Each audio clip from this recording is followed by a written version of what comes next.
What's good, guys? Welcome back to the Milk Carton series. Sorry I missed yesterday. Your girl had a lot going on. You know, it's the Christmas time and I was just drained. Like work, my full time like drained me this week along with being home with my kids. And then I had a situation happen. So it was just like I needed a break. So today, guys, I'm going to be updating you on two stories. And that is one, Ahmaud Arbery. And there's some new information that came out with this case, and then another one is Courtney. And I wasn't going to update Courtney's case because I had someone literally harass me to update this case. I guess I wasn't moving as fast for her, so she was literally writing comments on the videos, writing comments on my actual Facebook page when I told this woman that I would be updating it, but I was waiting because I really wanted to see if any other cases had some updates. And then Ahmaud Arbery's case came about, so I was like, oh, I could just swing with that, but I never got around to recording it. Not that I need to explain myself, but it's just, at first I wasn't gonna do it because I'm like, one, you can call me a fake ass reporter all you want, but I don't even call myself a reporter. I just call myself sharing the stories that I come across. And I'm tired of people coming from my neck when articles are the ones, people who are writing these articles are the ones that have the information incorrectly. I don't mind updating them at all. But what I'm not going to stand for is someone to be beating down my inbox or saying shit and to get angry because one, I didn't write the article about you. And then I had to go look at the video of what she was saying because she was saying that I had the information wrong about her. So I'm going to start with her case, Courtney Holden's case.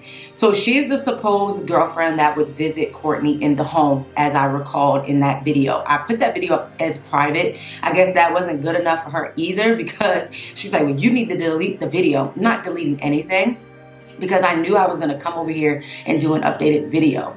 So I guess I had information about her wrong. So she's saying that I was self-sabotaging her and her character, her family, which is incorrectly wrong. All I said in that video was, okay, you're going into this home. Why haven't you done anything if you've seen the circumstances that Courtney was living in? That is a generalized motherfucking question that anyone, given the circumstances, would want to know. So I'm going to read what she inboxed me so I can update Courtney's video, and that video will be back up and it will have a direct link to this video. You know, I said I still want to continue to update that case because at the end of the day, it's not about nobody else. It's about Courtney. That girl is still missing. Someone knows what happened to her. And regardless of the BS behind the scenes, I don't really care. I care about the missing and everything else. But for someone to continue to assassinate my character, saying that they're going to harass me on every video, I'm not going to tolerate that shit, and I'm just not. I don't need YouTube. I do YouTube because I genuinely care about people. I genuinely care about why certain individuals are not getting, you know, media attention. I don't do this shit for money. I make damn good money in my full-time job. This is just for me to live out my passion of my undergrad degree. And I gotta keep telling myself, Steph, well, why do you keep explaining yourself? Because I don't think people really get it.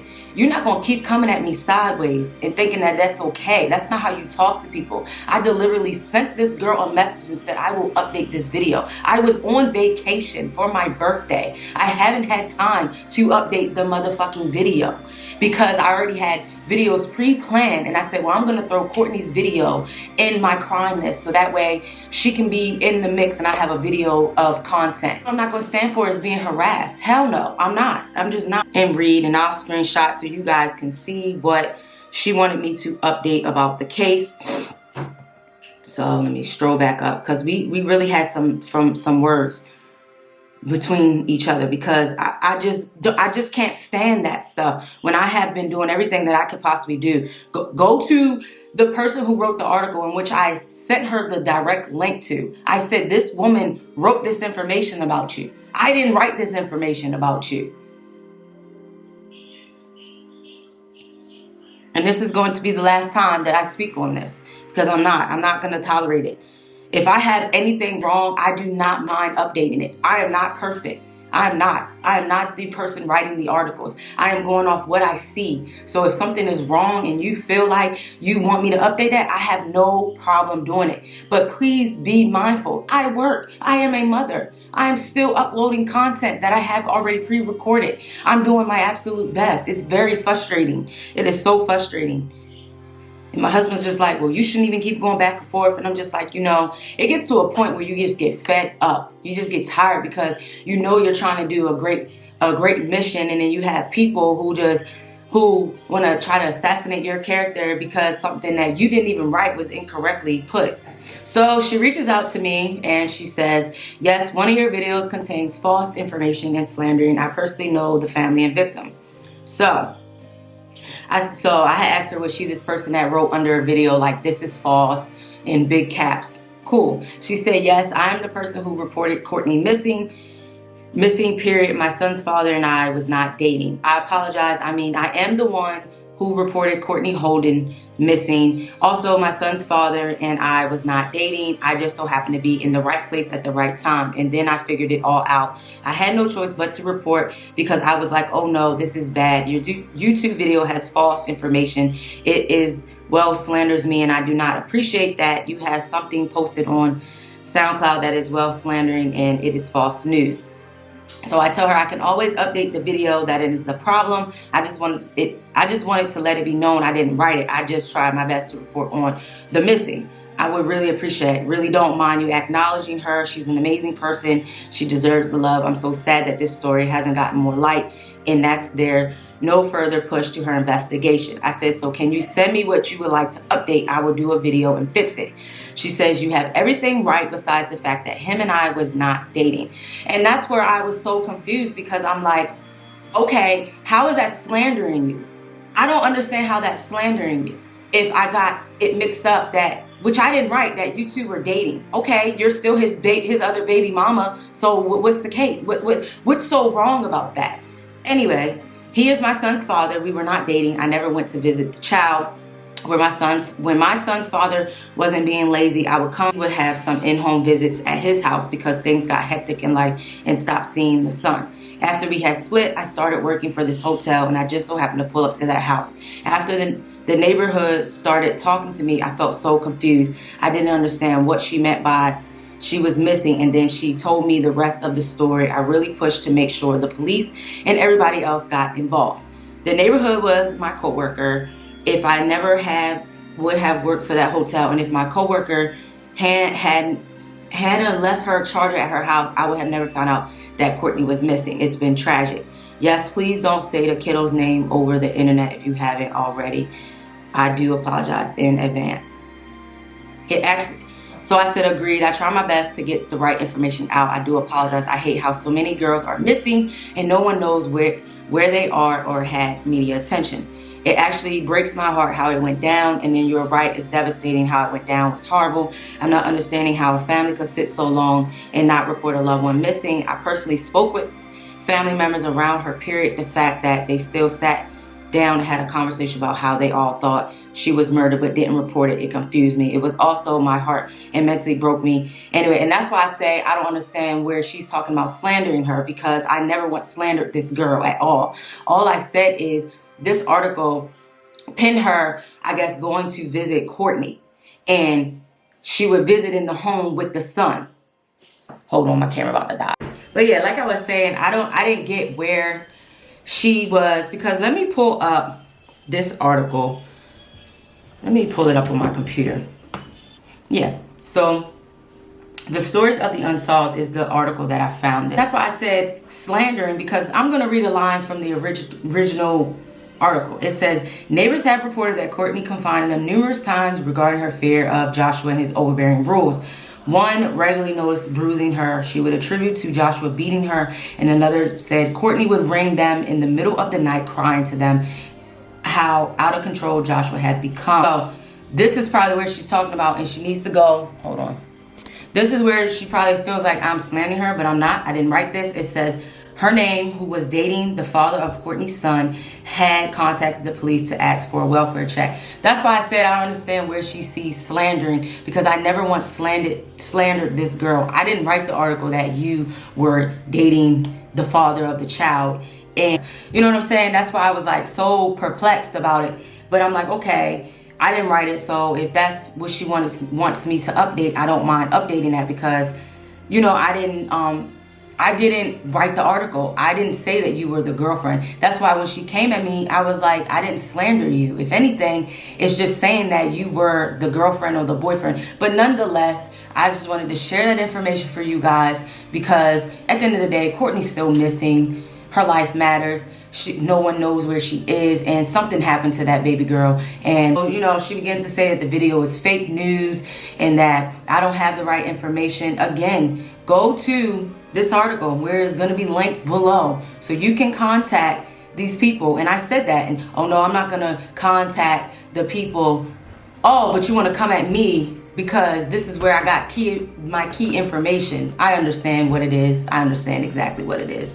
But nonetheless, Courtney Holden is still missing, and I just wanted to update that, because at the end of the day, I'm here for a purpose, and I can't let outsiders ruin that regardless of what has been said, because at the end of the day, as long as I know my intentions and my heart, I got to keep following with that. So moving on, now we're going to go to Ahmaud Arbery. Now you guys know Ahmaud Arbery was a young black man who was running back in February when he was brutally gunned down by these two white men who said that he was robbing one of these homes. So new information has come out. Why did I close the damn computer? But new information has come out that about the case. So I'm gonna record the video so you guys can see. This computer is lopsided.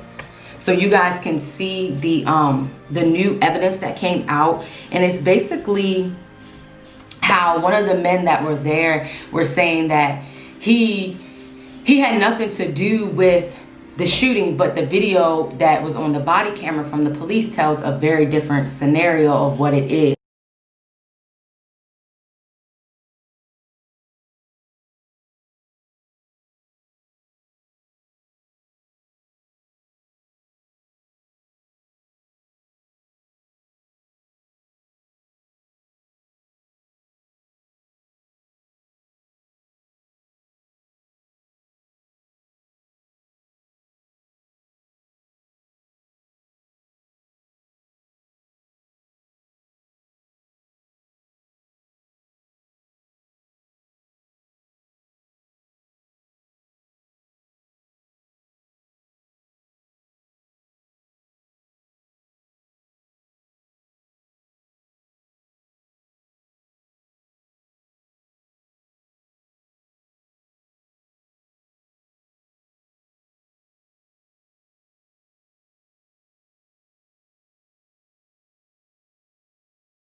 Tonight, newly released body camera footage revealing more insight into the death of Ahmaud Arbery. One of the suspects charged in Arbery's murder, Greg McMichael, speaking to authorities moments after his son Travis fatally shot the unarmed 25-year-old. Arbery's body still in the street. And they start wrestling, and Travis shoots him right in the damn chest. The guy was trying to take the shotgun away from him. William Roddy Bryan, who captured cell phone video of Greg and Travis McMichael chasing Arbery, appearing to tell police about his alleged involvement in the incident. You're a passerby coming through? Nah, not necessarily. Attorneys for Bryan have insisted he was simply a witness with no direct involvement in the tragic death. But in body camera video, Bryan allegedly telling police he trying to block Arbery with his vehicle. I mean, if the guy would have stopped, you know, I mean, find out what was going on, he obviously was up to something. I mean, this would have never happened. You know, should we have been chasing him? I don't know. David, the McMichaels and Brian have pleaded not guilty to the 9.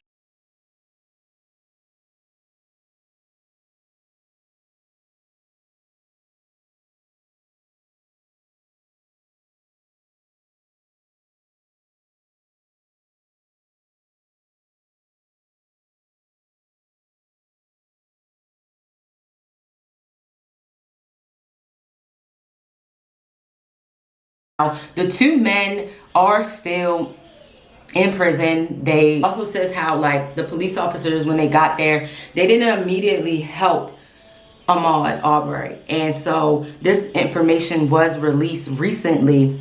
And all 3, of course, you know, they pled not guilty in this case. And of course, with, you know, coronavirus, there is not really a trial date set because, of course, it kind of like pushed a lot of major cases back. Like the article says, like Ahmaud Arbery was still alive when police got there, but they didn't immediately assist him. And that sucks because everybody deserves the same treatment. Like it just doesn't matter what color you are, what animosity you have. And that's why I try my hardest to give like really great content, and I try my hardest to report factual stuff because this is what people are reporting. So that's why I don't even see myself as a reporter. I just see myself being a storyteller, telling those who cannot even speak for themselves or families who really need help, you know, to shine light. I have had so many families thank me for, you know, putting their family members' video up. And like I say to any family, if you have anything that you want me to update, I will update it. Just give me time. And, you know, not, oh, well, you had more than enough time. Like, excuse you? Come again? Who are you? You are nobody. You are nobody. So, yeah. So I'm not even going to say her name in this video. Son, you can see him pacing back and forth in the video. It's a hot mess. So let me know what you guys think about that video. And as always, don't forget to let me know any video ideas you want. And hopefully we can keep this consistency and, you know, stay positive and prayed up.